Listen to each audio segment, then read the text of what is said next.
Hello, and welcome to our Michael Herr video entitled Signs of the Times. A lot of questions have been brought to me as of late, and I believe I was pretty forthcoming about those questions as well. So I'm going to kind of reflect on some things that are going on. I believe that a lot of prayers need to go up for all parties involved.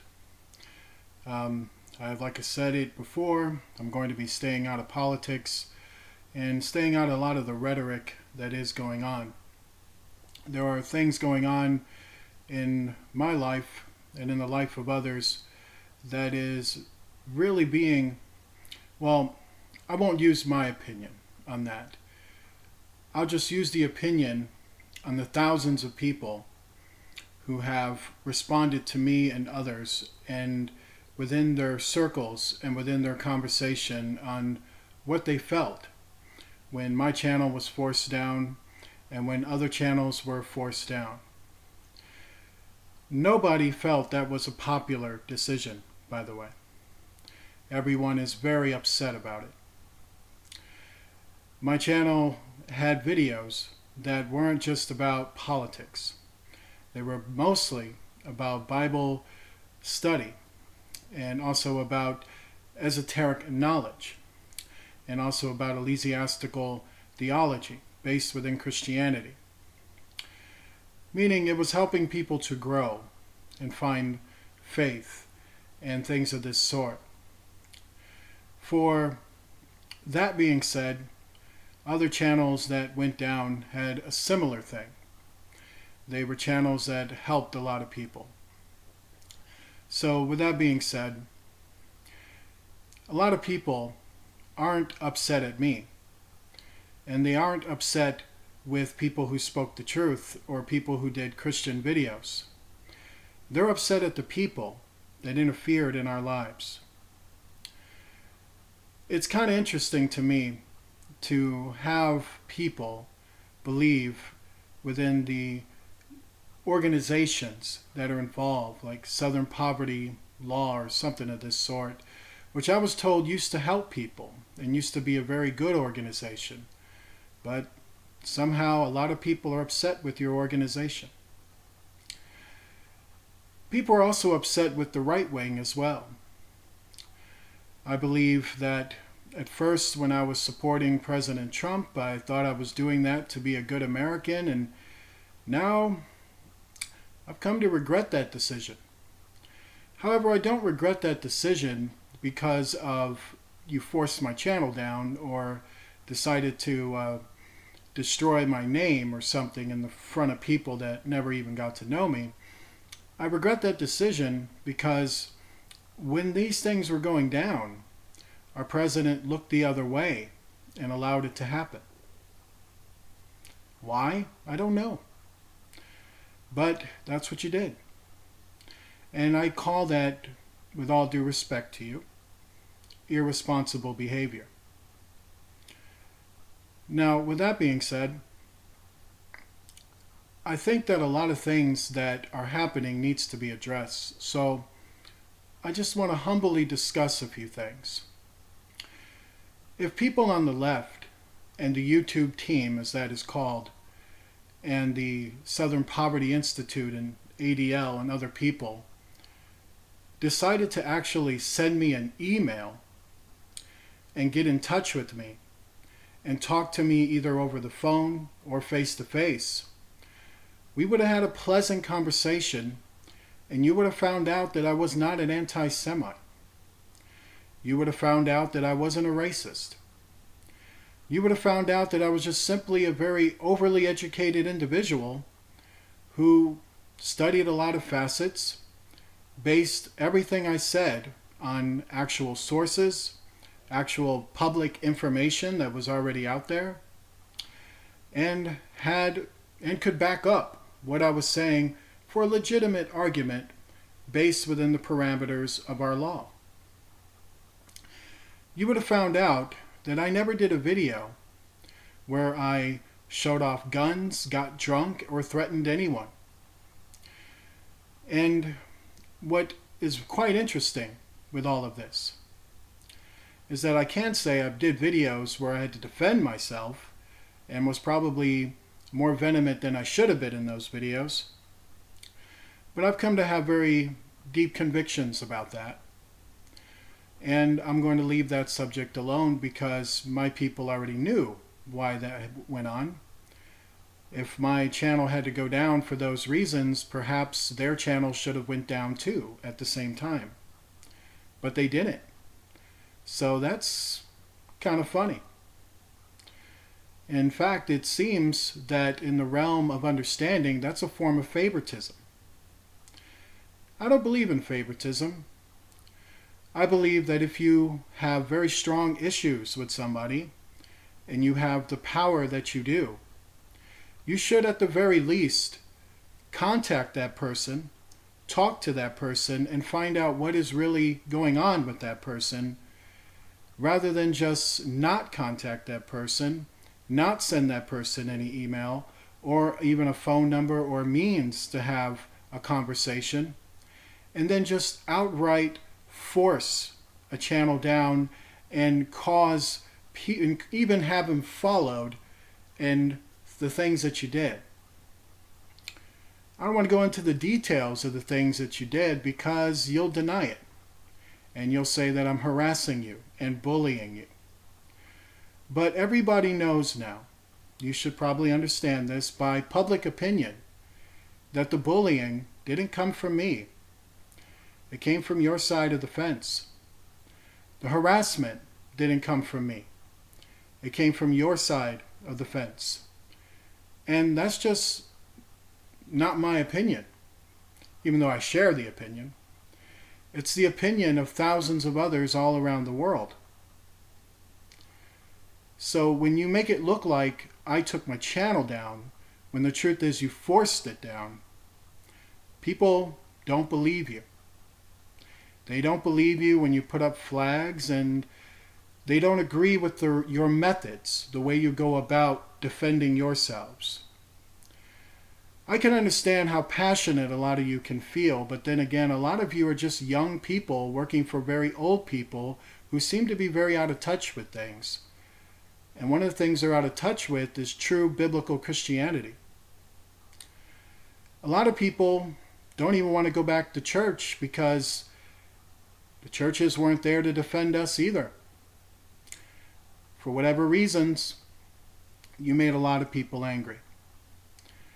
And with that being said, like I said, if you folks who decided to troll my channel, report my channel, or have this dog in the fight to protect your image, you utterly failed at doing that. And the reason why you utterly failed is because you never had a real conversation with all these folks that you affected, terminated, and did things to force actions that you created. You could have just reached out to us. You could have just spoke to us. That would have been the ethical way of doing it. That would have been even the legal way of doing it. That would have been the smart and intelligent way of doing it. In fact, that's the honorable way of doing it overall. For instance, if I had a neighbor who I felt didn't like me for whatever culture or whatever reason, whatever it could be, and I found out about that, I would go to that neighbor and have a conversation with that neighbor before things got out of hand. What I would not do is attack that neighbor, destroy that neighbor, and do it all behind my neighbor's back, not even allowing my neighbor to have a reach around, not allowing that neighbor to see the face that is doing this, to not even give him his side of the argument. You see, in the court of law, you have a prosecution team and you have a defense team. And the two sides will present their two cases in front of the judge, where the judge can decide what should happen. But that's not what happened here with this thing called the YouTube purge. Instead, there was no judge, there was no defense team, there was just persecution. There was just you guys stating who's a bigot and who's not, without even talking to the people that you accused. You never reached out to us. You never cared to. You just ignored us and acted like we weren't there, and then affected our lives and the lives of thousands of other people who were benefiting from our channels. It's quite sad, really. It reminds me of folks who, well, back in Nazi Germany, when they didn't like certain books and thought these books had information that offended them, and they had massive book burnings. Or maybe right here in the United States, where back in the 1950s, there were super zealous religious groups who went out of their way to destroy art forms without even talking to those artists or even getting to know what these artworks were all about. When you destroy art, when you destroy truth, and when you destroy other people's works without speaking to them, without talking to them, without reaching out to them, that doesn't say anything about me. It says a lot about you folks. And I'm not just talking to what you want to call left-wing politics. I'm talking to even the right-wing politics. This is why I'm staying out of it, because I found politics to be very cutthroat. There used to be a time when politicians took their battles against each other. And when a decisive winner had emerged, that was that. And of course, there'd be subsidiary battles as well. But I've never would think that I'd come to a point of this time and age where governments, our government particularly, would harm their own people, slander their own people, just to prove a point. And whatever point you're trying to prove, that's not working. I was quite shocked to find out that the organizations involved in the YouTube purge used to defend people who were victims of false accusations, discrimination, racism, and bigotry. It amazes me that you guys had such a great history, and now you want to turn it into this. It's quite sad, really. I see an entire young generation raised to think that men are evil, Christians are evil, the image of family is evil, and that the only thing that matters to them are those who favor them, those who raised them, and those who educated them. And it's quite sad, really, when they can't see the bigger picture beyond the small little bubble that they put themselves in. You called me disillusional. You called me a fantasy chaser and a liar. But yet you never, ever, ever wanted to talk to me to find out if any of what you thought was actually true. Well, you can rest assured it's not. And I want you to know I don't hate you. I hope nobody harms you. I hope nobody does anything bad to you. Because you see, there's no point in that either. I believe that God is real. And if you want to call me crazy for thinking that God is real and that creationism is real and the things that I believe in regards to the Bible is real, I'll take that as a blessing. And that I can be satisfied with. But you see, it is real. So it's not my hands you're in now. It's God's hands. And God is merciful, and God's full of grace. And God will even forgive you, but only if you ask for it, and only if you're really sorry. And I don't know if you're sorry now, or if you'll be sorry later. From all signs of it, you're not sorry at all. And I find that to be very disturbing. Do we really want a country where the elitists can decide who's in, who's out, who's right, who's wrong, who should stay on YouTube and who should be removed off of YouTube, without even talking to any of these individuals or having any real discussion with any of these individuals? Freedom of speech used to be that you can openly speak your opinion. Whether people agreed with you, whether people didn't agree with you, you still held the right to your opinion. But your version of freedom of speech is not the version that the revolutionaries and our whole entire history was based on. Your version of freedom of speech is, I'll tell you what to say, and you repeat my rhetoric, and if you do the opposite of what I tell you, I will shut you down and destroy you. Well, that kind of thing also has consequences. Those consequences you should consider. You shouldn't consider it because I said it to you, but you should consider it for other reasons. Right now we're in a country where even the Second Amendment is being threatened. And when you think about that, and I understand that people can get very emotional, heartstrings can be pulled.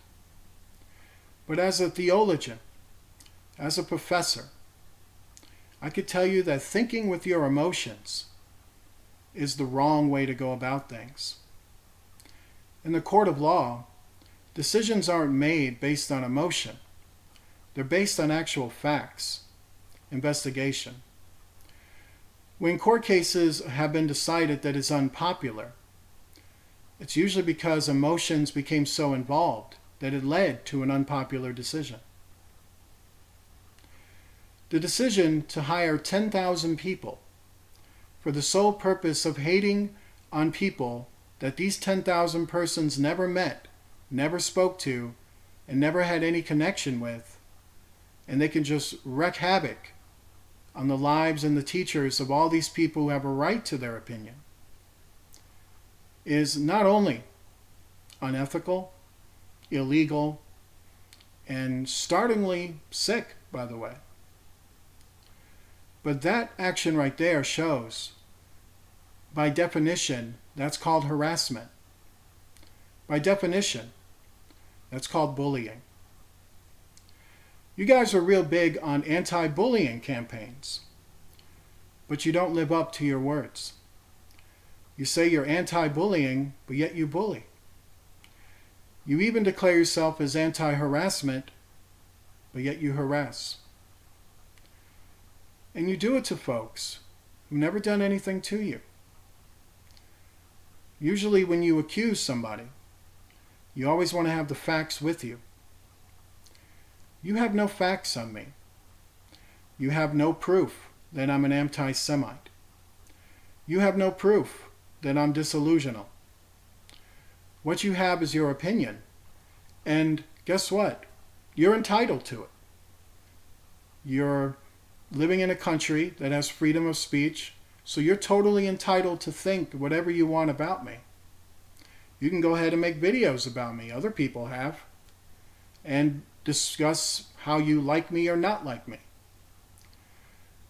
But let's say if this situation was the other way around, and I was in your position to shut channels down and do what you did, and someone made videos that I didn't like or agree with, I can tell you this, I would honor their freedom of speech and allow them to continue speaking. Because I don't want it to be said that just because I disagree with you or don't like you means that I have the right to violate the law and your own personal existence. I believe that's taking it too far.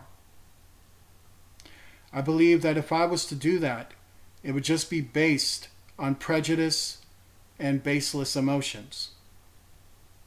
That's what I would personally believe about it. How about you? It is rather sad to see that within the signs of these times, this is where it's coming to. America is a country that seems to be protected from a lot of the horrible things happening around the world. And instead of appreciating that and finding peace within each other, we decide to rip each other apart and tear at each other without even realize what we're doing to each other by doing that. I also want to express a few things as well. Someone asked me if I support the right to bear arms, and do I support the things that I had supported before. Well, you can exclude the politics. I don't support the politics anymore. I believe that both sides are working for the same house and their interest is pretty much set. But I do support the U.S. Constitution and the Bill of Rights. I don't support the 1916 tax law, but that's my own personal opinion. I pay my taxes because I'm supposed to, but I have reservations about it as well. But I pay it nevertheless. Because everyone else is, so I figured, why not? But at the same time, I believe that people should have the right to freedom of speech. People should have the right to bear arms. But I don't believe people should go and kill kids and kill teachers and do vicious things. I could see your point about gun control, but you see, I'm from Chicago, and Chicago has gun control. And it also has one of the highest homicide rates in the world. Is that fake news? Is that false news? You know it's true. It's well documented. That's why I don't believe that punishing gun owners is going to stop massacres, is going to stop people from doing vicious things. Throughout my whole entire life, I've watched people die. I've watched people get shot and killed. Personal friends of mine. It left me with PTSD, post-traumatic stress disorder. That's something I do have. I have that from watching people die. In a city that had gun control, where you couldn't buy a handgun, you couldn't buy a semi-automatic, you couldn't buy any of those things. There's no gun shops or anything like that in Chicago for the citizens to buy. But yet I saw the failure of such things. And if you want to turn the whole nation into that, I truly mourn you. And I truly mourn what you're doing. I remember when people had conversations with each other. When there was issues, people would have that confrontation. And sometimes it would turn out good. Very rarely it would turn out bad. Because if you can discuss with each other civilly, you'd be amazed how much we all have in common. But when you don't do that, and you decide to make a rash decision to go out of your way to hurt somebody else, for those type of reasons, it is very unethical. So a lot of people right now are very upset with all of you. And whatever comes of YouTube, whatever comes of our Bill of Rights, whatever country we're going to have in the next 40 years, you can rest assured that if this is where it's all heading, it won't be a pretty picture. As I've said, and I'll say it again, there's an easy way and there's a hard way. Now this hard way is in your hands. As for us, the decision is quite easy. We will always get back up. We will always persevere. And we will always stand by our convictions. And if I had any doubt that I did videos where I was incorrect or I was wrong. By your actions, you proved that I was 100% correct. And I'll tell you how you did that. By not allowing me to have an argument or a defense, by not emailing me personally or communicating with me, giving me a phone number and a means to contact somebody. Now, I want to beware of certain people. There are certain people whose channels, they'll tell you, is also being affected by censorship and things like that. But if that was true, they'd be having the same problems we're having. But they're not. So it kind of just tells you something. You got controlled opposition out there, and you know who you are. And no one trusts you anymore either. And it is a shame because this controlled opposition truly is racist. They truly are people you should be concerned with. But as for me and my house, we will serve the Lord. And that's all I have to say. This has been our Shield of the Sun, our Michael Herr video. If you'd like to send something to me, I can really use it. Please send it to MIGUELJIMENEZ at P.O. Box 39204, Charlotte, North Carolina, 28278. And I want all the subscribers out there who are now coming to this new channel to understand that sometimes starting over is pretty cool. It's a good feeling. And it does teach people never quit.